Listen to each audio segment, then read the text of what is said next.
ලොකු නිහඬියාවකින් පස්සේ ආයෙත් බ්ලොග් එකක් අරගෙන එන්නේ. අයිබෝවන් ඔයාලා හැමෝටම. අදරින් මාත් එක්ක එකතු වෙලා ඉන්නවට ගොඩක් ස්තුතියි. මේ බ්ලොග් එක 2025 මේ අවුරුද්දේ අගෝස්තුවල මම සම එකට ගියපු වැකේෂන් එක. ඉතින් ලා රොෂෙල් වලට තමයි මම ගියේ. මේ ගත කරපු සතියේ මම මතක තියාගන්න ඕන දැන් කීපයක් වීඩියෝ කරලා තියෙනවා. ඉතින් ඒක මම ඔයාලත් එක්ක මේ විදියට බෙදා ගන්නවා. ඉතින් අපි පැරිස් ඉඳලා ලා රොෂෙල් ආවේ ට්‍රේන් එකේ. ආපු දවසේම හවස අපි පොඩි වෙලාවක් තිබුණ නිසා අපාර්ට්මන්ට් එකට ගිහිල්ලා අපි බෑගේජස් එහෙම ඔක්කොම එතන දාලා අපි සිටි එක බලන්න චුට්ටක් එළියට ඇවිත්තා. ඉතින් එළියට ඇවිදිනකොට ආසමාස මේ වගේ රයිඩ් එකක් ගන්න පුළුවන් අවස්ථාවක් තිබ්බ නිසා අපි තුන්දෙනා එක මේ රයිඩ් එක අරගත්තා. අපි තුන්දෙනා කිව්වේ මම මේ ට්‍රිප් එකට සම්බන්ධ වෙන්නේ අම්මාත් එක්ක ඉන්න ආන්ටි කෙනෙක් මට කරපු ආරාධනාවකට. ඉතින් එයත් එක්ක එයාගේ සම එක මට බෙදා ගන්න කියලා ආරාධනා කරපු හින්දා තමයි මම එයත් එක්ක මේ වැකේෂන් එක එයාලත් එක්ක ගියේ.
අපි බුක් කරපු අපාර්ට්මන්ට් එක තියෙන්නේ ලා රොෂෙල් නගරයේමයි. ඉතින් එතන ඉඳලා අනිත් බලන්න යන හැම තැනකටම පයින් යන දුරකථ ප්‍රමාණයේ දුරක් තමයි තියෙන්නේ. ඉතින් හරිම ලේසි වුණා අපිට අවශ්‍ය තැන්වලට යන්න. ඉතින් අද දෙවෙනි දවසේ උදේ පාන්දරම එළියට බැස්සේ නැති වුණාට චුට්ටක් දවල් වෙනකන් නිදාගෙන ඉඳලා අපි මේ එළියට බහින්නේ ලන්ච් ගන්නත් එක්කම දවල් වෙලා. ඉතින් අද දවල්ට අපි ඉටලියන් කෑම කනවා කියලා ඊයේ රෑම තීරණය කරා. ඉතින් මේ යන්නේ ඉටලියන් රෙස්ටරන්ට් එකක් හොයාගෙන. ඉටලියන් කෑම විතරක් නෙමෙයි ලා රොෂෙල් වල ගොඩක් රෙස්ටරන්ට් තියෙනවා. ඉටලියන්, චයිනීස්, ඒෂියන්, ඒ වගේම ෆ්‍රෙන්ච්, ටර්කිෂ් මේ වගේ එක එක වර්ගයට අයත් රෙස්ටරන්ට් තියෙනවා, හෝටල්ස් තියෙනවා. කැමති කෙනෙකුට ඒ දේවල් හොයාගන්න පුළුවන් හරි ඉක්මනින්. මම නම් Google Map එක තමයි යූස් කරේ. ලා රොෂෙල් කියන්නේ ප්‍රංශයේ ඇට්ලන්ටික් වෙරළේ ලස්සන බලන්න පුළුවන් නගරයක්. ඒ වගේම පරණ වරාය, ප්‍රසිද්ධ කුළුණු තුන සහ නාවික උරුමය මේ නගරයේ ආඩම්බරයට කාරණාවක්. ඉතින් අද ලා රොෂෙල් යනවා කියන්නෙම ඔයාට සංසුන් මනසකට, නිස්කලංක නිවාඩුවකට හොඳම තැනක්. ඒ වගේම සමුදුරු ඉතිහාසය සහ සංස්කෘතිය අත්විඳින්න පුළුවන් ලස්සන ප්‍රංශයේ තියෙන එක නගරයක්.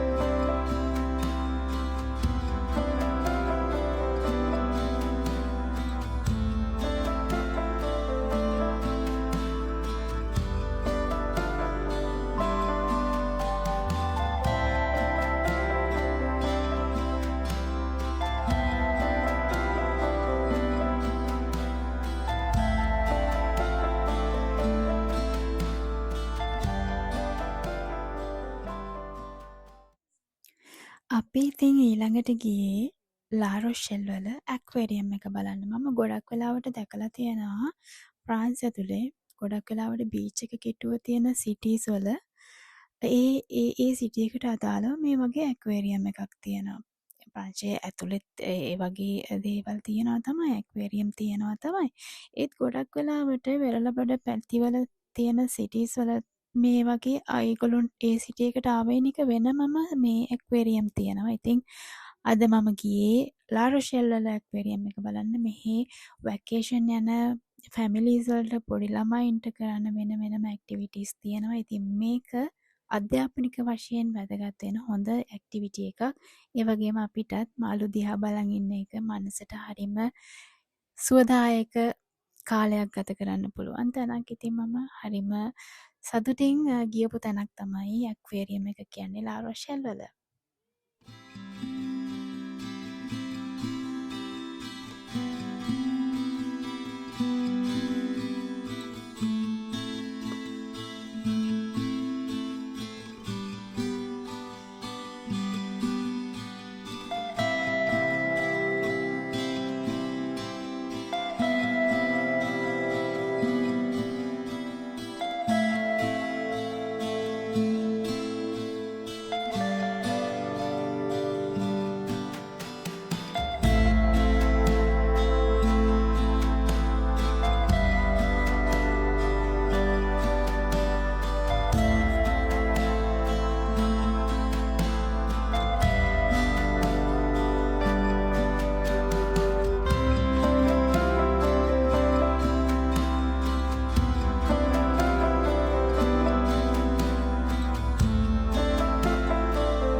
අද අපි යන්නේ ලාරොෂෙල් වල පරණ වරායයි මෙහි තියෙන ප්‍රසිද්ධ ටවර් 3යි හරියටම බලාගන්න.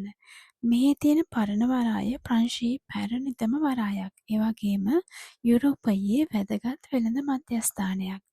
මම මේ කුළුණු තුනෙන් ඉස්සර වෙලාම බලන්න යන්නේ ලැන්ටන් ටවර් එක. මේක නාවිකයන්ට මඟ පෙන්වපු ලයිට් හවුස් එකක් විදියට තමයි තිබිලා තියෙන්නේ. පස්සේ කාලේ සිරමැදිරියක් විදියට තමයි පාවිච්චි කරලා තියෙන්නේ. මේ කුළුණ ඇතුලේ කාමර කිහිපයක්ම තියෙනවා. සිරකරුවන්ට වෙනම කාමරයක් තියෙනවා.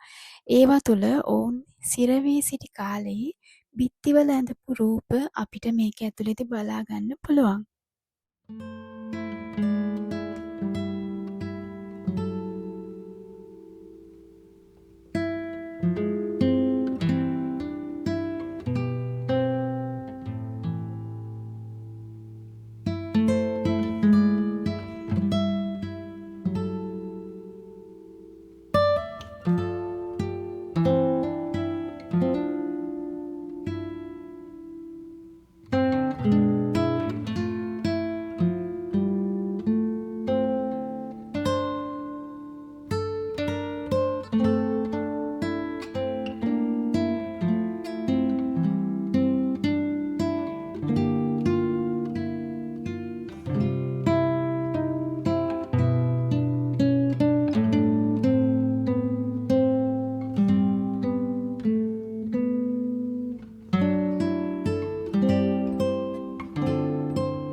ලැන්ටන් ටවර් එකෙන් පස්සේ අපි යන්නේ බීච් එකට. මේ බීච් එක ලස්සන තීරණය කරන්නේ වඩිතිය බාදියද කියලාත් හිතන වෙලාවකට. අපි අද වතුර ප්‍රමාණය අඩුවෙන් තිබුණේ ලස්සනක් පෙනුනේ නම් නෑ මට. ඒත් එක්කම පොද වැස්සකුත් තිබුණා අද දවසේ. අහස හරිම අඳුරුයි. අද දවසම ටිකක් අඳුරු ගතියට තමයි තිබුණේ.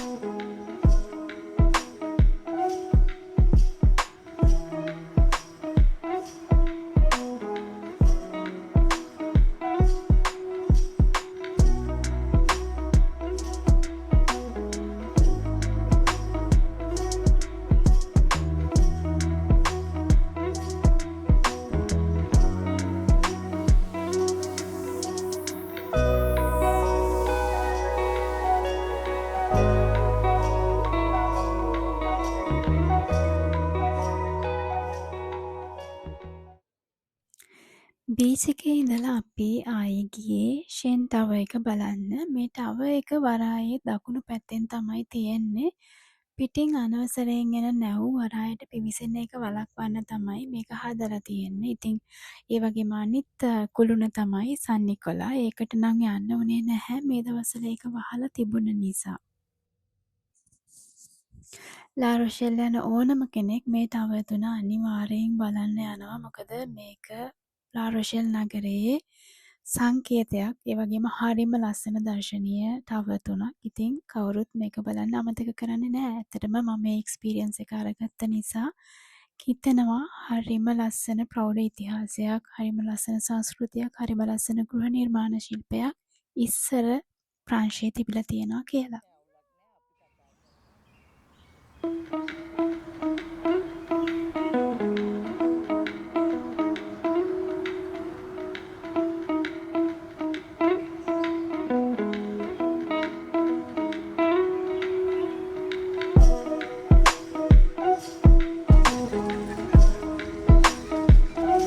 ඇත්තටම ලා රොෂෙල් සිටි එකේ හරිම ලස්සන පුංචි තැන් ගොඩාක් බලන්න තියෙනවා. ඉතින් මේ දවස් දෙක තුනට මැප් එකේ තියෙන දේවල් බලලා ඉවර කරන්න බැරි තරම්. ඉතින් මම අද ආවේ පාක් එකකට. මේ පාක් එක හරිම ලස්සනයි. ඇතුළ එනකොටම තිබ්බේ සත්තු ඉන්න තැන්. ඉතින් සත්තු අත්තක් කියන්නවට වැඩිය පුංචි පාක් එකක්. ඒ පාක් එකේ සත්තු ඉන්නවා බලන්න පුළුවන්. හැන්ඩිකැපේ අයට වීල් චෙයා ඇක්සස් තියෙනවා. ඕන කෙනෙකුට ඇවිල්ලා මෙතන හරි ලස්සන ටයිම් එකක් ගත කරලා යන්න පුළුවන්. හැමතැනම මේ අවට ගස් තියෙනවා. හරිම සිසිලසක් දැනෙනවා. ටවුන් එකේ ඇවිදිනකොට මට තිබුණ අර අවුව රස්නේ හින්දා තියෙන ඒ විඩා ගතිය ඇත්තටම මෙතන තව ටවුන් එකේ ඉඳලා චුට්ටක් විනාඩි 5ක් 10ක් පයින් ආපු තැනක ඒ හැම විඩා ගතියක්ම මැකිලා යනවා. මේ ගස් කොළන්, මේ සිසිලස, මේ සත්තු දිහා බලාගෙන ඉන්නකොට. ඉතින්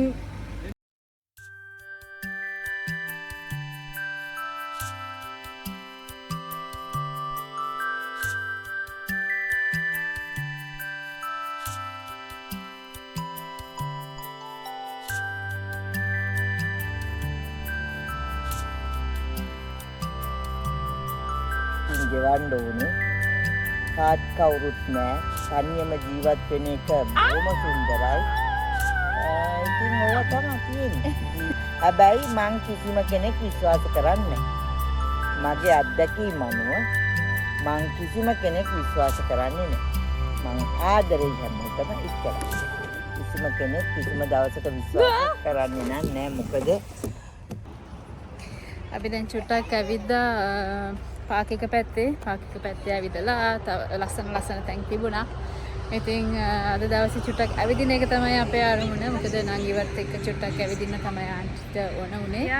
ඉතින් මේ කොළපාට ගස් අතරේ යනකොට දැනෙන සිසිලසත් එක්ක ඇඟට ලොකු මහන්සියක් දැනෙන්නේ නැහැ. චුට්ට අවුව පායලා තිබුණාට මේ ගස් අස්සේ හින්දා. ඉතින් හරිම ලස්සන තැනක්. ලා රොෂෙල් එනවා නම් අනිවාර්යෙන් මෙතනට එන්නත් අමතක කරන්න එපා. ඉතින් අද අපේ දවසේ අපි ඇවිදලා දැන් වෙලාව 12:20යි. ඉතින් අපි යන්නේ ලන්ච් එක ගන්න. ලන්ච් එක අරගෙන මම පෙන්නන්නම් අපි ලන්ච් ගන්නේ කොහෙන්ද කියලා. ඉතින් ලන්ච් එක අරගෙන අපි තවත් තැනකට යන්න හිතාගෙන ඉන්නවා. ඉතින් ගොඩක් තැන් තියෙනවා ලා රොෂෙල් වල බලන්න. පුංචි තැන් ගොඩක් තියෙනවා. අපිට පුළුවන් තරම් මේ දවස් ටිකේ කවර් කරන්න බලනවා. බලලා ඉතින් අපි වෙලාව තියෙන වෙලාවත් එක්ක මහන්සියත් බලලා ඉතින් පුළුවන් තැන් කවර් කරන්න බලනවා. ඉතින් ඒ හැමදේම පුංචිට හරි ඔයාලත් එක්කත් ෂෙයා කරගන්නවා. ඉතින් මේ ලස්සන පරිසරයෙන් නිදහස් වෙලා අපි යන්නේ ලන්ච් එක ගන්න.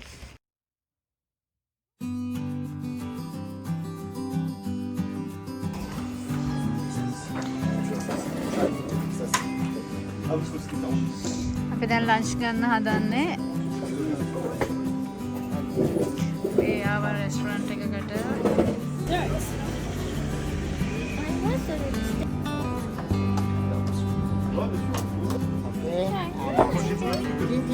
Look, first. Vamos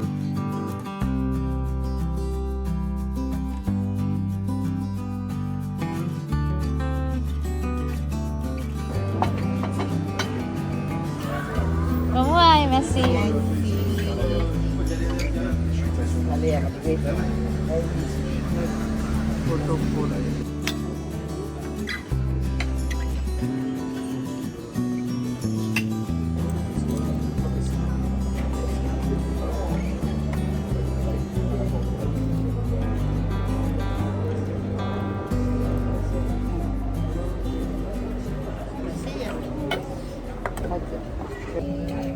Museum එකක් තියෙනවා ඒක බලන්න. ආලයි බලන්න.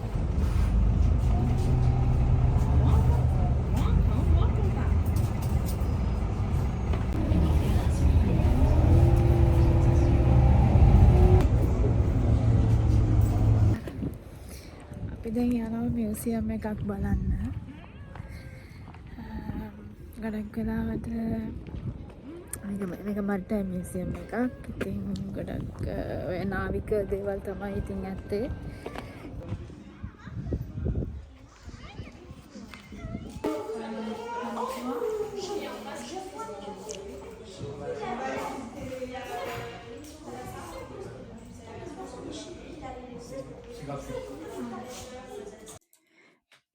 මෙතන ගොඩක් වෙලාවට බලන්න පුළුවන් ඉස්සර කාලේ කොහොමද මොන වගේ නැව් වලින්ද ඒගොල්ලෝ වැඩ කටයුතු කරගත්තේ කියලා. ඉතින් මෙතන එක එක වර්ගයේ නැව් තියෙනවා. පැසෙන්ජර්ස්ලා ගෙනියපු නැව් තියෙනවා. ඒ වගේම දීවර කටයුතු සඳහා මහා පරිමාණයෙන් ඒ ව්‍යාපාර කරගන්න තියෙන විශේෂ බෝට්ටු නැව් වර්ග මෙතන තියෙනවා. ඒ වගේම තමයි කන්ස්ට්‍රක්ෂන් වැඩවලදී ඒගොල්ලෝ පාවිච්චි කරපු ඒවා යුදමය තත්ත්වයන් වලදී ඒගොල්ලෝ පාවිච්චි කරපු නැව් මොන වගේද, ඒ වගේම නැවක් ඇතුලේ මොන වගේද තියෙන්නේ කියන එක දැකපු නැති කෙනෙකුට බලා ගන්න. ඉතින් මේක ඒ විදියටම හදලා තියෙනවා. ඉතින් නැවක් ඇතුලේ කැබින් වෙන වෙනම හදලා මේ වගේ ලස්සනට කිචන් එක හදලා පුංචි පුංචි දේවල් අර කෑම ಜಾති ඒ වගේ ලස්සන දේවල් හදලා තියෙනවා. ඉතින් අපිට තවත් ලස්සන විදියට ඒක දකින්න, ඒක ඇත්ත විදියටම දකින්න මේ වගේ ඇඳන් තියෙනවා.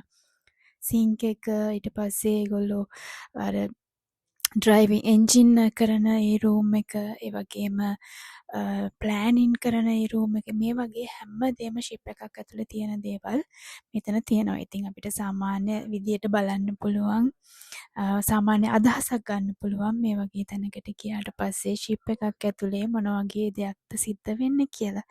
ඉතින් මේක හරිම අධ්‍යාපනික වටිනකමක් තියෙන දෙයක් තැනක් විදියට තමයි මම දැක්කේ. ඉතින් අපි මේ යන්නේ අද දවසේ අන්තිම වැඩේ කරන්න. අපි යනවා ඩ්‍රැකියුලා අලුතෙන් ආපු ෆිල්ම් එක බලන්න. ෆිල්ම් එක බලලා අපි ගෙදර යනවා. අද දවසේ ඉවරයි. ඒ වගේම vlog එකත් ඉවරයි. ඉතින් ආදරෙන් ඔයාලට මතක් කරනවා subscribe කරගෙන යන්න මගේ channel එක. ඉතින් ආයෙ vlog එකකින් හම්බ වෙනකම් පරිස්සමින් සතුටින් ඉන්න.